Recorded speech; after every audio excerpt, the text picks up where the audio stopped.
क्या भारत को बदनाम करने की कोशिश कर रहे हैं ट्विटर के पूर्व फाउंडर जैक डॉर्सी? किसी देश के कानून को ना मानना क्या लोकतंत्र को मजबूत कर जाता है? क्या अमेरिका और भारत में भेदभाव करता था डॉर्सी का ट्विटर? सवाल तो कई हैं, विवाद भी पुराना है, तो शुरुआत से ही शुरू करते हैं। तारीख थी 26 जनवरी 2021। गणतंत्र दिवस का मौका था। किसान मोदी सरकार से नाराज चल रहे थे। 3 कृषि कानूनों के खिलाफ आंदोलन किया जा रहा था।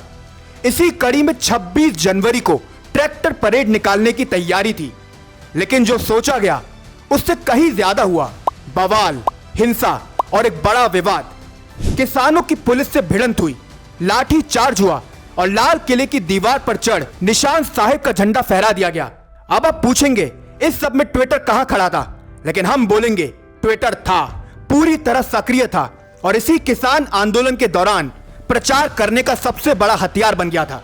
असल में 26 जनवरी की उस हिंसा के बाद सोशल मीडिया पर एक हैशटैग काफी वायरल हुआ, मोदी प्लानिंग फार्मर जेनोसाइड, यानी कि मोदी किसानों का नरसंहार करना चाहते हैं। केंद्र सरकार ने इस हैशटैग पर नाराजगी जताई और ट्विटर को 2 टूक बोला गया, उन तमाम अकाउंट को ब्लॉक किया जाए जो लोगों को भड़काने का काम कर रहे हैं, फर्जी खबर फैला रहे हैं। अब बताया जाता है तब सरकार के कहने पर कुछ ट्विटर अकाउंट पर एक्शन हुआ था, लेकिन बाद में वो सभी अकाउंट फिर रीएक्टिवेट हो गए। ये उसी समय की बात है जब भारत का किसान आंदोलन दुनिया में चर्चा का विषय बन गया था। मामला आंतरिक था, लेकिन राजनीति पूरी तरह अंतर्राष्ट्रीय। कई ऐसे ट्विटर हैंडल सामने आए जिन्होंने कुछ विशेष हैशटैग का इस्तेमाल कर किसान आंदोलन को लेकर ट्वीट किए। इसमें pop star Rehana, environmentalist Greta Thunberg तक शामिल हो गई।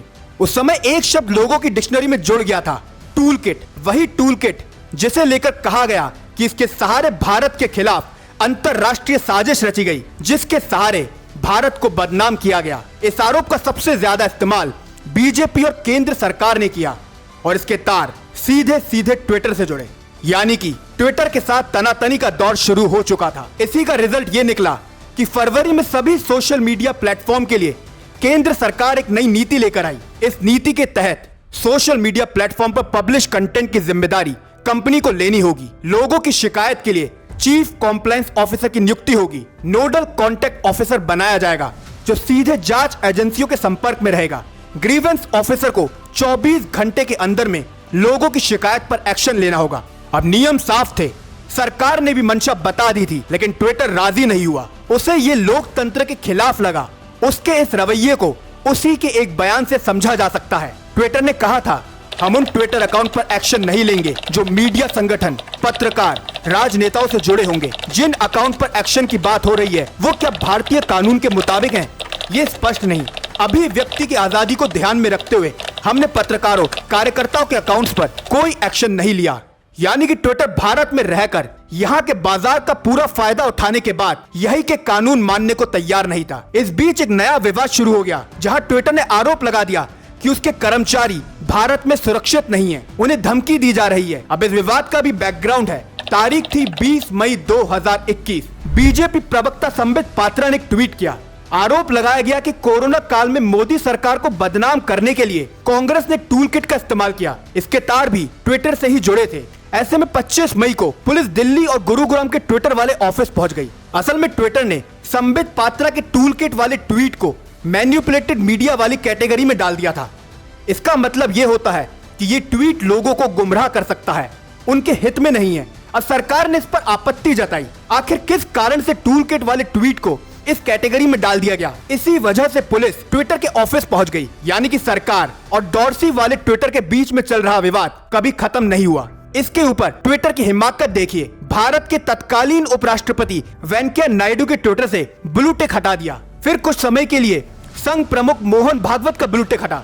तब के आईटी मंत्री रविशंकर प्रसाद जो सबसे ज्यादा तल्ख थे, उनका ब्लू टिक भी हट गया। कंपनी ने अपने कारण हर बार बताए, लेकिन वो इस विवाद को कम नहीं बढ़ाने वाले रहे। अब डॉर्सी का ट्विटर एलन मस्क का बन गया है। बदलाव तो अभी भी हो रहे हैं, लेकिन सुर्खियां डॉर्सी बटोर रहे हैं। एक इंटरव्यू में मोदी सरकार पर बड़ा आरोप लगा दिया है।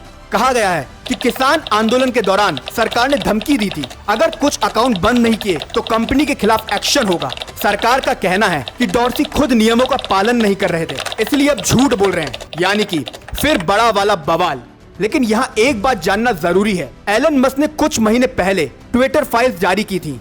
उन ट्विटर फाइल्स में बताया गया कि ट्विटर की जो पूर्व कानूनी सलाहकार थी विजया गड़े, उन्होंने 2020 के अमेरिकी चुनाव पर प्रभाव डालने की पूरी कोशिश की। बाइडेन के खिलाफ जो भी खबरें थीं, उन्हें सेंसर करने का काम कर दिया गया। यानी कि अमेरिका के लिए ट्विटर उदार हो जाता है और भारत के लिए लोकतंत्र की दुहाई देता है।